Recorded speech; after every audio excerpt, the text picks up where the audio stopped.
guys, and welcome back to Baker's DIY Lifestyle. So in today's video we are going to be getting back out into the yard, and we're going to be setting ourselves up for success for our aeration and overseeding and going into the fall with our tall fescue and Kentucky bluegrass. So I just want to go over a little bit of what the yard looks like now and some of the stuff that we're going to be tackling in the next couple months as we start to transition the yard into a much better state than what it is right now. So I don't know if you can see behind me up on the hill there, you can see all those yellow spots starting to come up. So over the past few weeks, I have had a ton of brown patch starting to come up. I'm getting little spots all along this hill here and across the top of the bank over here. You can see some of it. And I don't have much in the backyard, but I do see some spots that are kind of starting to turn brown. So I definitely want to address that now before it gets any worse going into the fall. The other thing we are going to try to tackle this year is this huge dirt spot that was left over from that big pin oak tree that we got took down last year. So this section has been super hard, and rightfully so, because there was a massive tree right here in the ground. So we're gonna come through here, really get it softened up, get some good topsoil down, and get some roots started growing right here. As far as the juniper up here on the hill, my plan is to kill that completely off, get a dump truck load or two of dirt right here, and just level off that entire bank, because it's really hard with a zero turn to get up and down without sliding. And I would love for that little section from the road into the yard to be just a smooth drop off from basically where I'm standing all the way up the hill. That way I don't have any ruts or any spots where the lawnmower might try to slide down the hill. So overall the front yard's looking really good. I do have just a few bald patches if you can see them. But again, since we were in the hospital so much last year, I didn't have time to get down all of my normal applications like I would. So I definitely have some weeds, some crabgrass, and some other stuff popping up that we're gonna take care of here in the next little bit, and that will set us up for next year. So I'm gonna go ahead and walk around to the backyard, just kind of give you a little update of how the Kentucky bluegrass is doing and some of the stuff that we are planning on working on back there. So back here, oh man, look how green that looks. So back here, the Kentucky bluegrass is really making me happy. I was not expecting it to do this good in our summer heat without any irrigation on it. But every time it started to check out on me, it would rain and it came right back up. And right now, since our temperatures are getting into the high 80s and starting to drop down towards the 70s, it is starting to take off and it's growing like crazy. So I haven't fertilized it at all since I put down that Scott's Triple Action in May, I think it was, when I finally threw some fertilizer down. So for it to be looking this green right now, I'm super happy. So again, we do have some bare spots back here on the hill that you can see. And again, that was another trouble spot that we had last year where the seed just really didn't take. And since I didn't have time to work with it, I didn't really try to push the grass into those areas. But you can see all of these little green dots that are popping up. That is a ton of Kentucky bluegrass that is actually starting to spread out and fill that spot in. So that was one thing I was really excited about planting Kentucky bluegrass, is because I wanted to see how it would spread, since my fescue never does and you have to aerate and overseed every year. I was very interested to see how this yard would do in these bare spots and how much they would fill in, and kind of what I would have to do for this year anyway. But really up in here, I've got a few weeds popping up, and I haven't seen any Bermuda in the main part of the yard, but I do have a few sprigs starting to pop up here. So I'm gonna go ahead and hit those with glyphosate first, make sure I take care of those now. And hopefully next year, whenever the Kentucky bluegrass and the fescue is completely thick, I won't have much of a problem with Bermuda trying to reinvade the yard. But with that, I'm gonna go ahead and get all of our products down that we're getting ready to throw. I'll show you exactly what I'm throwing, talk about why I'm throwing it, how to throw it, and we will go from there into making the yard look very good again. All right guys, so these are the products that we're going to be using here today to tackle all of the weeds that we have. So you probably saw me use this Glystar last year whenever we went through how to kill Bermuda in your tall fescue lawn. But this is just your standard highly concentrated glyphosate. So you just mix that with water, spray it on whatever, and it pretty much will kill it.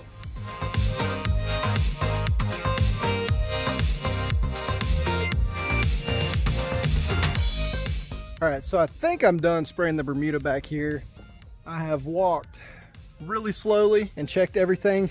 I'm still checking everything just to make sure I don't see any more Bermuda sprouts coming up.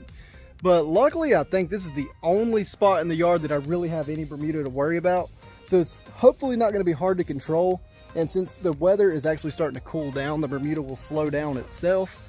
and we really won't have much else to worry about. So I'm just going to empty this glyphosate around my house where I see a few weeds around the perimeter of the house, get it emptied out, and then I will start my blanket spray on the front yard with everything else. Here we go.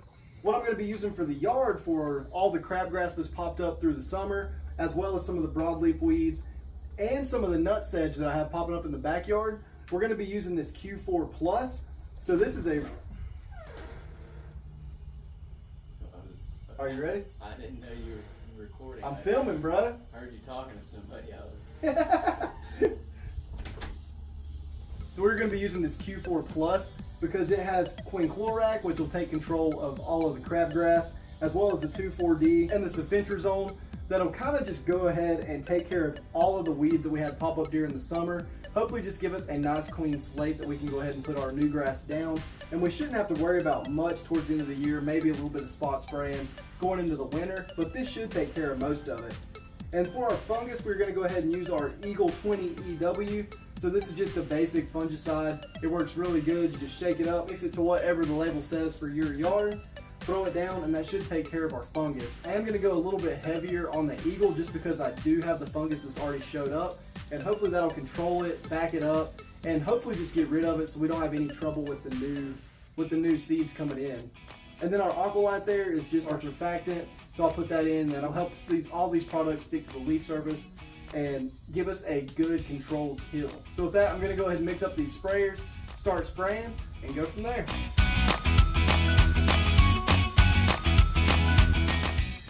All right, so I just finished the front yard. I'm getting ready to go mix up another can for the back.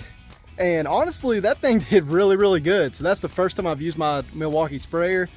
I got it last year for Christmas, and I actually got 2 tanks that come with it, and both of the tanks are leaking, which I guess has been a Milwaukee issue. So I went ahead and bought another tank. This tank is also leaking, but not so bad that I can't use it like the other 2. So what I did was I just put it at maximum pressure. I just started busting tail and walking at a pretty good pace. And I finished exactly 8,000 square feet with my 4 gallons, which is perfect. That's exactly what I wanted to do. But one of the other complaints I've heard about this sprayer is that it doesn't spray the last half gallon. And from what I can see, that is exactly true. I've got a half gallon left in the tank that I couldn't spray. I was running out on the top corner there, so I kind of just had to sprinkle it around to get it out. That half gallon would have been the rest of the hill and would have made my perfect 8,000. So I'm not sure exactly what I'm going to do. I guess on this next batch, I'm just going to mix it up for the backyard. It might be a little heavy, but then whatever my last strip is, I'm just going to add water to it. That way it kind of dilutes it, and then I guess I'll just rinse the rest of it out. I mean, I really don't know what to do with it, so that's kind of aggravating. And I guess I'm going to do some research to see if there is a fix now, because these sprayers have been out for a while, so hopefully there's something you can do with them. But other than that, I'm just going to mix up my next tank and keep on walking.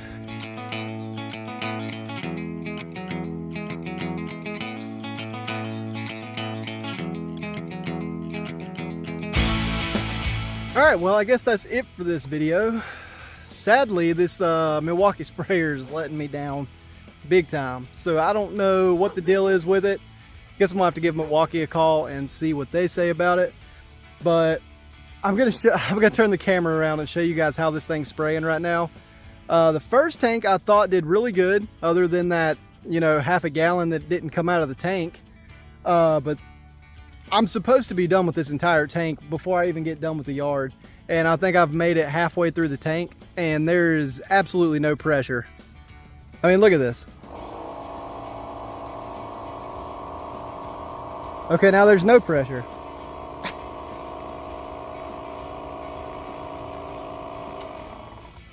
I mean, I have absolutely no idea what's wrong with this thing. I actually have 2 of these Milwaukee backpack sprayers.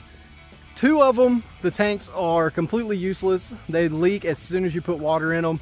This tank I bought separate, and it's actually, well, it's actually okay. It leaks a little bit, but it's still usable. Like I said, I thought I was good for this round, but, and I'm sure this video won't get enough views to actually make it to somebody in Milwaukee, but I don't know. I'm really disappointed with this tank, and it's really upsetting considering how much these things cost. So I am going to send them an email, give them a call, figure out what the heck I need to do to get a tank that actually sprays. Luckily, I got the whole front yard done. That was the worst spot with the fungus. So that was really my main concern. The weeds aren't a huge concern to me because I can spray them really anytime. But I didn't get a full blanket spray on the backyard. I got about maybe an eighth of it with a decent blanket spray, and then this thing just crapped out on me. So yeah, I guess that's how it goes whenever you start trying to do your lawn care for the year. But now that we are done with that, the next steps are going to be to let this sit for a couple weeks. In the meantime, I'm going to start mowing down. So my front yard, I've already got it down to 3.5 inches. The back was at 3.5. I only lowered it 1/4 inch just because it's so thick. So over the next couple weeks, I'm going to mow every 3 or 4 days. Go ahead and drop 1/4 inch every time I mow it. Get it down to about the 2-inch mark. And at that point, I'll be able to see what parts of my yard are scalping, where I have any low spots, any spots that I need to fill in. I'll go ahead and fill all that stuff in right before I do my aerate and overseed, and we'll go from there. So if you guys like this video, please be sure to hit the like button and subscribe to the channel, because this year is the year that we are going to transform the yard and take it from what I started with last year and kind of got too busy to finish into a full-blown, completely green and weed-free yard. So I'm super excited, and I hope you guys will follow along for the journey. But with that, I will see you guys in the next video. Thanks for watching.